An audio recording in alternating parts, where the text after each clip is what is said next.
പാലക്കാട് മണ്ണാർക്കാട് നടന്ന അനുമോദന ചടങ്ങില് വിദ്യാർത്ഥികളെ അപമാനിച്ചെന്ന പരാതിയില് പ്രതികരിച്ച് കെ.ടി. ജലീല്. അധ്യാപകനെന്ന നിലയില് വിദ്യാർത്ഥികളുമായി സംവദിക്കുന്ന ശീലമുണ്ടെന്നും തമാശയ്ക്ക് പിടിക്കുന്നതുപോലെയാണ് ചെവിയില് പിടിച്ചതെന്നും കെ.ടി. ജലീല് പറഞ്ഞു. കുട്ടിയെ നുള്ളുകയോ വേദനിപ്പിക്കുകയോ ചെയ്തതല്ല. കുട്ടിക്കും അങ്ങനെ തോന്നിയിട്ടില്ല. ചടങ്ങില് പങ്കെടുത്ത ഏതെങ്കിലും ഒരു കുട്ടിക്കോ രക്ഷിതാവിനോ അപമാനം തോന്നിയെന്ന് പറഞ്ഞാല് 100 വട്ടം ക്ഷമ ചോദിക്കാന് തയ്യാറാണെന്നും കെ.ടി. ജലീല് പറഞ്ഞു. അപമാനിച്ചതായി തോന്നിയില്ലെന്നാണ് വിദ്യാർത്ഥികളും പറഞ്ഞത്. കുട്ടികൾക്ക് പൊതുവായന കുറവാണ്. അതൊരു പ്രശ്നമാണ്. മലയാളം ചെറുകഥ പോലും വിദ്യാർത്ഥികള് വായിച്ചിട്ടില്ലെന്ന് മനസ്സിലായി.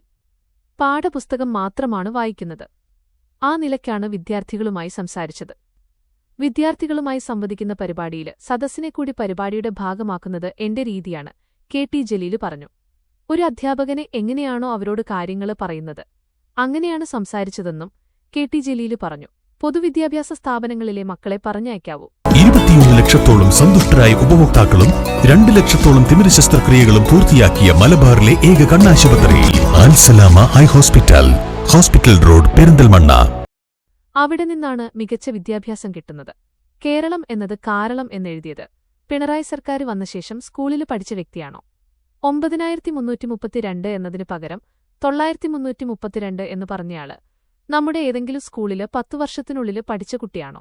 910 എന്നതിന് പകരം 9010 എന്ന് സഭയില് പറഞ്ഞ വ്യക്തി 10 കൊല്ലം പൊതുവിദ്യാഭ്യാസ മേഖലയിൽ നിന്നും പഠിച്ചുവന്ന വ്യക്തിയാണോ എന്നും കെ.ടി. ജലീല് പരിഹസിച്ചു. ഇതുമായി ബന്ധപ്പെട്ട് ബാലാവകാശ കമ്മീഷന് കേസെടുത്ത് ജയിലില് അടയ്ക്കട്ടെയെന്നും മുൻകൂർ ജാമ്യത്തിന് പോകില്ലെന്നും കെ.ടി. ജലീല് പറഞ്ഞു.